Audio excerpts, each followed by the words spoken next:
సరిపోల్చలేను నీతో గనులైన వారిని, సరిపోల్చలేను నీతో గనులైన వారిని. రాజులకే మహారాజువు,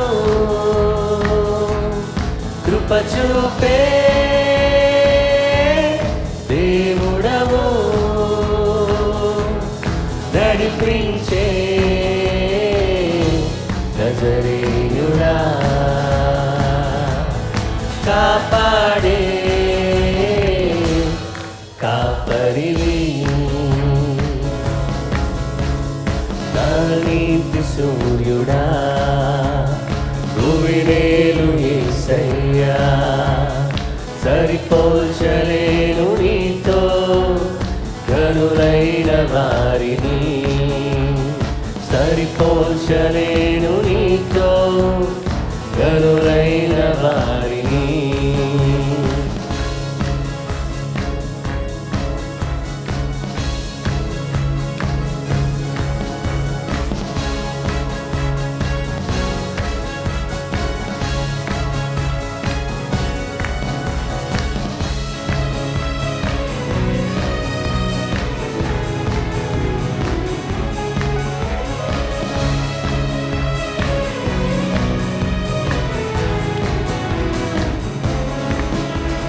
శ్రమలలో బహుశ్రమలలో ఆదరణ కలిగించెను, వాక్యమే కృపావాక్యమే నను వీరని అనుబంధమై.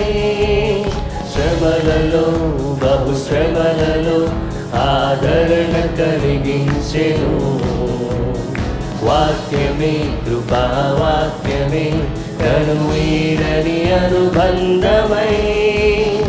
ఈ మాటలే జలధారలై సంతృప్తినిచ్చెను, ఈ మాటలే ఔషధమై గాయములు కట్టెను, ఈ మాటే మధురం రాజులకే మహారాజు, కృప చూపే దేవుడవు, నడిపించే నజరేయుడా, కాపాడే కాపరివి, నా నీతి సూర్యుడా, భువినేలు యేసయ్యా, సరిపోల్చలేను నీతో గనులైన వారిని, సరిపోల్చలేను నీతో గనులైన వారిని.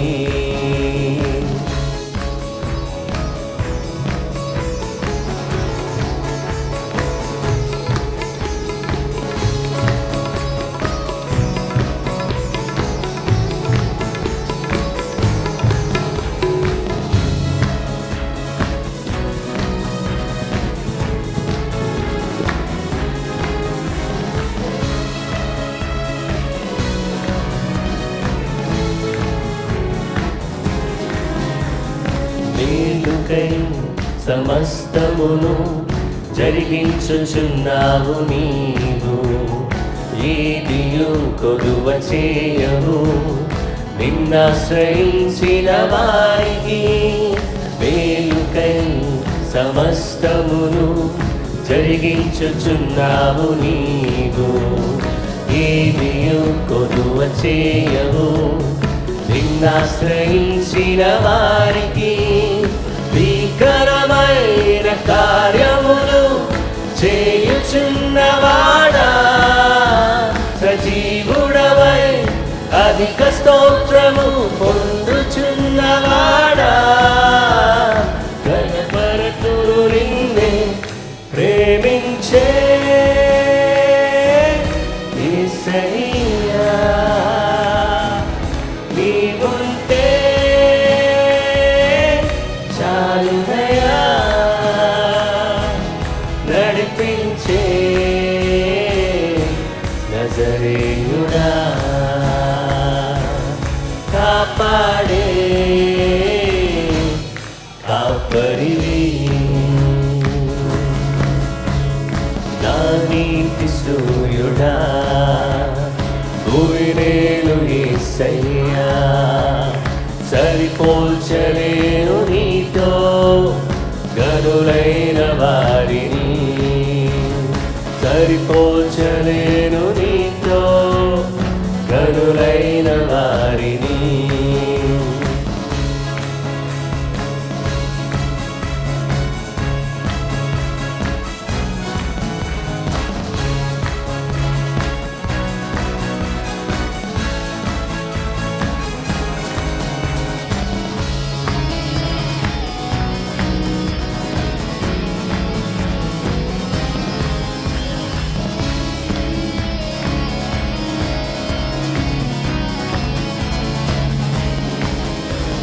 సంగమై నీ స్వాస్థ్యమై నన్ను నీ ఎదుట నిలపాలని ఆత్మతో మహిమాత్మతో నన్ను ముద్రించి ఉన్నావు నీవు సంగమై నీ స్వాస్థ్యమై నన్ను నీ ఎదుట నిలపాలని ఆత్మతో మహిమాత్మతో నన్ను ముద్రించి ఉన్నావు నీవు వరములతో ఫలములతో నీకై బ్రతకాలని తుది శ్వాస నీ సన్నిధిలో విజయం చూడాలని ఆశతో ఉన్నానయ్యా కరుణించే యేసయ్యా నీకోసమే నా జీవితం నిన్ను చేరే ఆశయం తీరాలయ్యా నేను చూసే అక్షరం రావాలయ్యా నా నీతి సూర్యుడా భూమినేలు యేసయ్యా సరిపోల్చలేను నీతో గనులైన వారిని సరిపోల్చలేను నీతో గనులైన వారిని రాజులకే మహారాజు కృప చూపే దేవుడవు నడిపించే నజరేయుడా కాపాడే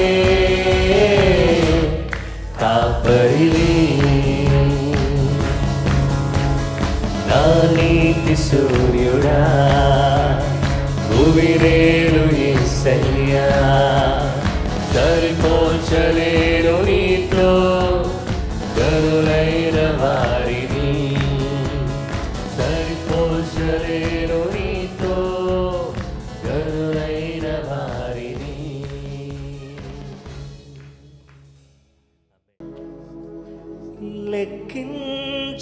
లెక్కించలేని స్తోత్రం దేవా ఎల్లప్పుడూ నీ పాడెదను లెక్కించలేని స్తోత్రం దేవా ఎల్లప్పుడూ నీ పాడెదను దేవా ఎల్లప్పుడూ నీ పాడెదను ఇంతవరకు నా బ్రతుకులో ఇంతవరకు నా బ్రతుకులో నీవు చేసిన మేలకై లెక్కించలేని స్తోత్రము దేవా ఎల్లప్పుడూ నీ పాడెదను లెక్కించలేని స్తోత్రము దేవా ఎల్లప్పుడూ నీ పాడెదను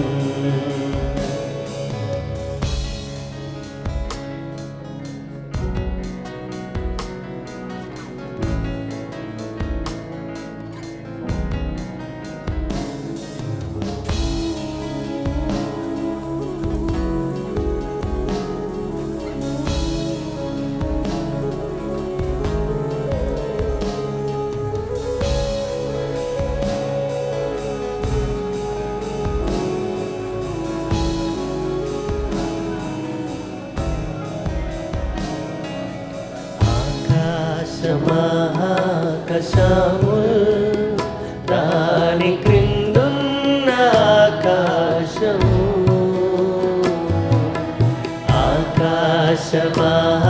ఆకాశమాకాశముల్ దాని క్రిందున్న ఆకాశము భూమిలో కనబడువన్నీ ప్రభువా నిన్నే కీర్తించున్ భూమిలో కనబడువన్నీ ప్రభువా నిన్నే కీర్తించున్ లెక్కించలేని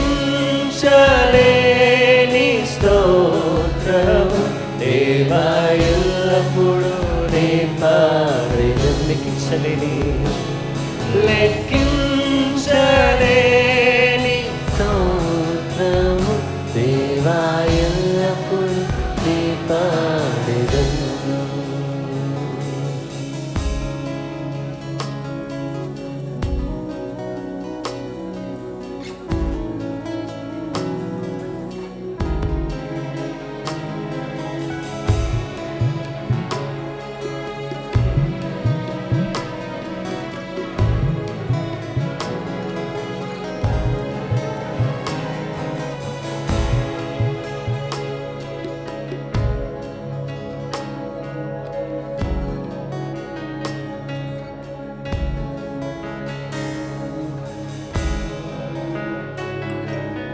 అడవిలో నివసించువన్నీ సుడి గాలి మంచును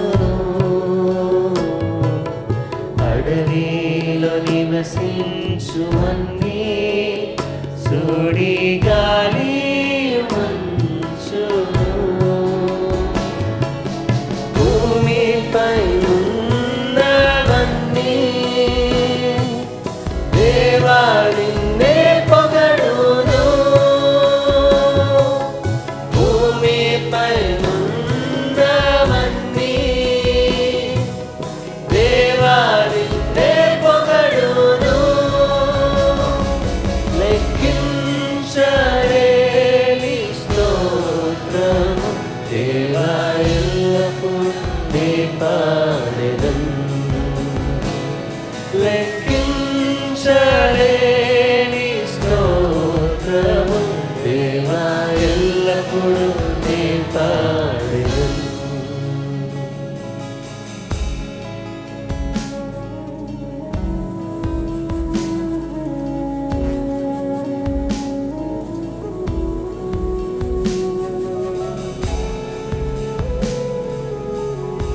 యేసయ్యా నీకే స్తోత్రం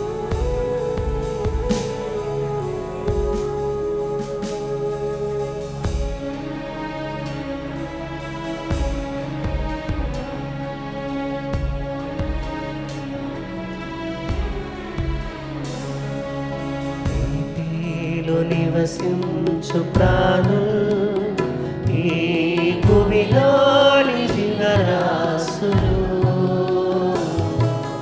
నీటిలో నివసించు ప్రాణులు ఈ భూమిలోని జీవరాశులు ఆకాశమున ఎగురునవన్నీ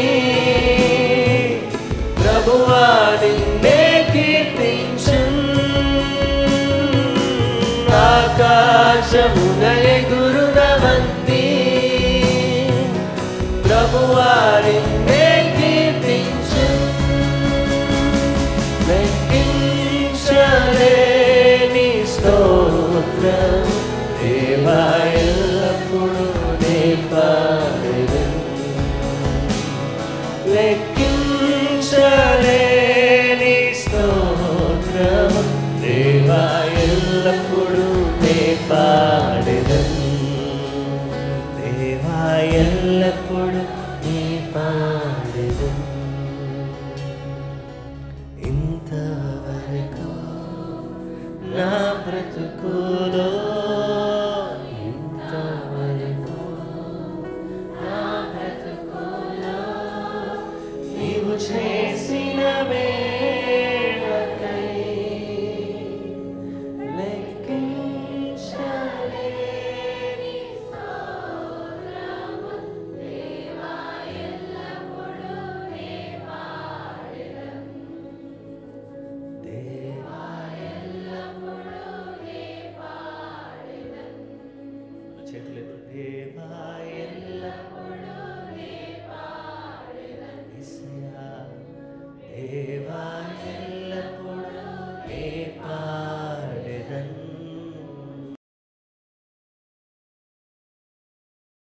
ప్రభువైన యేసుక్రీస్తు నామములో మీకు అందరికీ శుభములు, వందనాలు తెలియజేస్తున్నాను. ఈరోజు మనమందరం కూడా ఈ ప్రార్థనా పోరాటంలో దేవుని ఆరాధించి దేవుని వాక్యాన్ని ధ్యానించే చక్కటి అవకాశాన్ని దేవుడు ఇస్తున్నందుకై నేను వ్యక్తిగతంగా దేవునికి కృతజ్ఞతలు తెలియజేస్తున్నాను.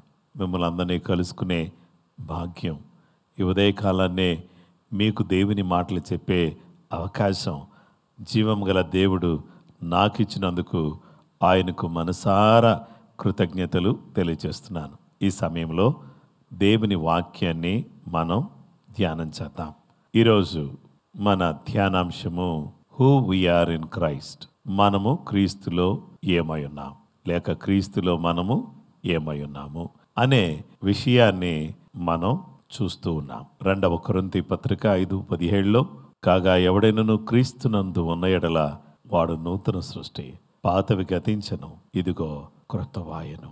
2 Corinthians chapter 5:17. Therefore, if anyone is in Christ, he is a new creation. Old things have passed away. Behold, all things have become new. దేవుని వాక్యాన్ని మనం చూస్తే క్రీస్తులో మనము నూతన సృష్టిగా మార్చబడ్డాం. హూ వీఆర్ ఇన్ క్రైస్ట్ అనే విషయంలో మనము మొదటిగా వీఆర్ చిల్డ్రన్ ఆఫ్ గాడ్, మనము దేవుని పిల్లలము. నాతో పాటు మీరు కూడా వింటున్న వాళ్ళు కూడా చెప్పడానికి ప్రయత్నం చేయండి. వీఆర్ చిల్డ్రన్ ఆఫ్ గాడ్, మనము దేవుని పిల్లలము. రెండవది వీఆర్ రెడీమ్డ్, మనము విమోచింపబడిన వారము.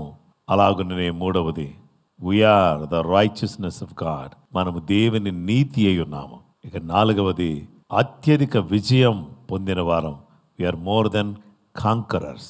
ఐదవది we are the light of the world, మనము లోకమునకు వెలుగై ఉన్నాము. దేవుని బిడ్డలారా, ఈరోజు ఆరో విషయం ఏంటంటే వీఆర్ సిటిజన్స్ ఆఫ్ హెవెన్, మనము పరలోక పౌరులమై ఉన్నాము. దేవుని వాక్య భాగంలో మనం చూస్తే ఫిలిప్పీయులకు రాసిన పత్రిక 3:20 మన పౌరస్థితి పరలోకమందున్నది, అక్కడ నుండి ప్రభు అయిన యేసుక్రీస్తు అనే రక్షకుని నిమిత్తం కనిపెట్టుకుని ఉన్నాము. దేవుని బిడ్డలారా, మనమందరం కూడా we are all citizens of heaven, మన పరలోక పౌరులము. క్రీస్తులో మన యొక్క పౌరత్వం.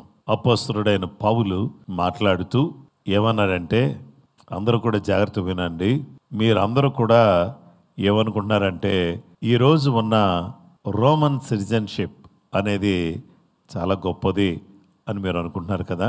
అలాగే ప్రస్తుత దినాల్లో కొంతమంది అమెరికన్ సిటిజన్షిప్ అనేటటువంటిది చాలా ప్రాముఖ్యమైనది కదా అని మీరు భావిస్తున్నారా? అయితే దేవుని వాక్యంలో మనం గమనించాల్సిన విషయం ఏంటంటే, నా ప్రియ స్నేహితులారా, దేవుని పిల్లలారా, దేవుని వాక్యం మనకు తెలియచేస్తున్న సత్యం ఏంటంటే, ఈరోజు వాటికన్నిటికంటే, రోమన్ సిటిజన్షిప్ కంటే, యుఎస్ సిటిజన్షిప్ కంటే, ఇండియన్ సిటిజన్షిప్ కంటే, దేవునికి స్తోత్రం. దేవుని బిడ్డలారా, పరలోక పౌరత్వం, heavenly citizenship is greater than all these citizenships. ఈ యొక్క మరి పౌరత్వాలన్నిటికంటే కూడా మన అయినటువంటి పౌరత్వం పరలోక పౌరత్వం. అయితే ఇప్పుడు మీకందరికీ నేను జ్ఞాపకం చేస్తున్నాను ఏంటంటే, దేవుని బిడ్డలారా, మనందరం కూడా ఏ పౌరత్వం కలిగినటువంటి వారిగా ఉండాలి అని దేవుడు కోరుతున్నాడంటే, మనమందరం కూడా ఈ పౌరత్వం ద్వారా ఏం జరుగుతుందంటే ఐడెంటిటీ, గుర్తింపు. మనం మన పౌరత్వాన్ని మన పాస్పోర్ట్ ద్వారా మనం ఏం చేస్తామంటే చూపిస్తాం. మన పాస్పోర్ట్ మన సిటిజన్షిప్ని, మన ఐడెంటిటీని తెలియజేస్తుంది. అదేంటంటే when we show our passport as a Indian, భారతదేశస్తుడిగా మన పాస్పోర్ట్ చూపించిన వెంటనే మన ఐడెంటిటీ ఏంటంటే we are identified with our country, మన యొక్క దేశంతో మనం గుర్తింపు పొందుకుంటాం. అలాగుననే ఈరోజు మీరు నేను యేసుక్రీస్తులో ఉండడాన్ని బట్టి, ఆయనను కలిగి ఉండడాన్ని బట్టి, ఆయనందు విశ్వాసం ఉంచడాన్ని బట్టి మనమందరం కూడా పరలోక పౌరులుగా మార్చబడుతున్నాం. పరలోక పౌరులుగా తీర్చిదిద్దబడగలుగుతున్నాం. ఈ పరలోక పౌరత్వం ద్వారా పరలోక గుర్తింపు మనకు వచ్చింది. ఇక రెండవది, మనకి కలిగినటువంటి ఆశీర్వాదం, దీవెన ఏంటంటే ఫిలిప్పీలకు రాసిన పత్రిక 3వ అధ్యాయం 17వ వచనం నుంచి 19వ వచనం వరకు చదువుతున్నాను. సహోదరులారా, మీరు నన్ను పోలి నడుచుకునుడి. మేము మీకు మాదిరి అయిన ప్రకారము నడుచుకుని వారిని గురిపెట్టి చూడుడి. అనేకులు క్రీస్తు శిలువకు శత్రువులుగా నడుచుకొనుచున్నారు. వీరిని గూర్చి మీతో అనేక పర్యాయములు చెప్పి ఇప్పుడును ఏడ్చుచూ చెప్పుచున్నాను. నాశనమే వారి అంతము, వారి కడుపే వారి దేవుడు.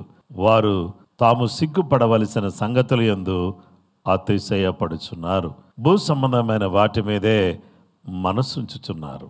దేవుని బిడ్డలారా, మనకు దేవుడు చెప్పే మాట ఏంటంటే, మనము క్రీస్తును పోలి నడుచుకోవాలి. మీరు నన్ను పోలి నడుచుకునుడి. ఎందుకు అనంటే, దేవుని వాక్యం చెప్పే మాట ప్రకారంగా నేను మీకు మాదిరిగా ఉన్నాను, మీరు నన్ను పోలి నడుచుకోండి. గురిపెట్టి చూడండి. అనేకులు క్రీస్తు శిలువకు శత్రువులుగా నడుస్తున్నారు. కానీ క్రీస్తు సేవకుడైన పౌలును పోలి నడుచుకోవాలని, క్రీస్తును పోలి నడవాలని దేవుని వాక్యం మనకు తెలియచేస్తుంది. ఎందుకో తెలుసా? నాశనమే వారి అంతం, వారి కడుపే వారి దేవుడు. వారు కడుపును గూర్చి ఆలోచించేస్తారు, కానీ వారు సిగ్గుపడవలసిన వాటిల్లో అతిశయపడుతూ ఉంటారు. అయితే మనము మన కడుపుకు ప్రాధాన్యతనిచ్చేవారిగా కాకుండా మన కడుపు నింపేవాడైన దేవునికి ప్రాధాన్యతనిచ్చి ఆయన మహిమార్థమై మనం జీవించాలి. భూ సంబంధమైన వాటి మీద మనసు పెట్టకుండా, అలాగే పరలోక సంబంధమైన వాటి మీద మనసు పెట్టాలి. ఎందుకు అనంటే, దేవుని బిడ్డలారా, పరిశుద్ధ గ్రంథం మనకు చెబుతుంది. కొలసీ పత్రిక 3వ అధ్యాయం 1 నుంచి 4 వచనాలు చదువుకుందాం. మీరు క్రీస్తుతో కూడా లేపబడిన వారైతే పైనున్న వాటినే వెదకుడి. అక్కడ క్రీస్తు దేవుని కుడి పార్శ్వమున కూర్చుని ఉన్నాడు. పైనున్న వాటి మీదనే గాని భూ సంబంధమైన వాటి మీద మనసు పెట్టుకొనకుడి. ఏలయనగా మీరు మృతి పొందుతారు. మీ జీవము క్రీస్తుతో కూడా దేవుని యందు దాచబడి ఉన్నది. మనకు జీవమై ఉన్న క్రీస్తు ప్రత్యక్షమైనప్పుడు మీరును ఆయనతో కూడా మహిమయందు ప్రత్యక్షపరచబడుదురు. దేవుని వాక్యాన్ని మనం చూస్తే, మీరు క్రీస్తుతో కూడా లేపబడిన వారు కనుక మీరు పైనున్న వాటి మీదే మనసు పెట్టుకోండి, భూ సంబంధమైన వాటి మీద మనసు పెట్టకండి అని ప్రభు చెప్తూ ఏమన్నాడంటే, మీ జీవం ఆయనతో పాటు దాచబడింది. మీరు పరలోక పౌరులు కదా, అందుకనే మీ జీవం ఆయనతో కూడా దాచబడి ఉన్నది. ఫిలిప్పీ పత్రిక 3వ అధ్యాయం 21వ వచనములో, సమస్తమును తనకు లోపరుచుకొన జాలిన శక్తిని బట్టి ఆయన మన దీన శరీరమును తన మహిమ గల శరీరమునకు సమరూపము గలదానిగా మార్చును. దీన శరీరాన్ని మహిమగల శరీరానికి సమరూపము గలదానిగా మారుస్తాడు. ఎందుకో తెలుసా? మనము పరలోక పౌరత్వాన్ని కలిగి ఉన్నాం. ఆయన దీన శరీరం మహిమగల శరీరంగా మార్చేసే దేవుడుగా ఆయన ఉన్నాడు. మనమందరం కూడా ఈ లోకములో విభిన్నంగా జీవించాలి. లివ్ డిస్టింక్ట్లీ, విభిన్నంగా జీవించాలి. వాక్ ఫెయిత్ఫుల్లీ, నమ్మకంగా నడవాలి. హోప్ కాన్ఫిడెంట్లీ, నిరీక్షణ, గొప్ప దృఢమైన నమ్మకంతో నిరీక్షణ కలిగిన వారిగా బ్రతకాలి. దేవుని వాక్యములో మనం చూస్తే మనతో దేవుడు మాట్లాడుతున్నటువంటి విషయం ఏంటంటే, మన పౌరస్థితి రోమా పౌరత్వం కాదు, అమెరికా పౌరత్వం కాదు, భారతదేశ పౌరత్వం కాదు, లేకపోతే ఏదో దేశ పౌరత్వం కాదు, కానీ మన పౌరస్థితి పరలోకమందు ఉన్నది. అక్కడ నుండి ప్రభు అని యేసు క్రీస్తు అని రక్షకుని నిమిత్తం మనం కనిపెట్టుచున్నాము. ఆయన కొరకు కనిపెడుతూ ఉంటే ఆయన మన దీన శరీరాన్ని మహిమగల శరీరంగా మార్చేసి తన రాజ్యానికి వారసులుగా చేస్తాడు. యేసులో మనం ఏమై ఉన్నాము అనంటే, ఆయనలో మనము పరలోక పౌరులమై ఉన్నాం. ఆ పౌరత్వాన్ని మనకు దయచేసిన ఆ మహోన్నతుడైన యేసు ప్రభువారికి నమస్కరిస్తూ ఆయనకు అనుగుణంగా నడుచుకుంటూ సాగిపోవడానికి సమాధానకర్త అయిన దేవుడు సహాయం చేయుట కొరకై మనం ప్రార్థన చేద్దాం. ప్రార్థన చేసుకుందాం.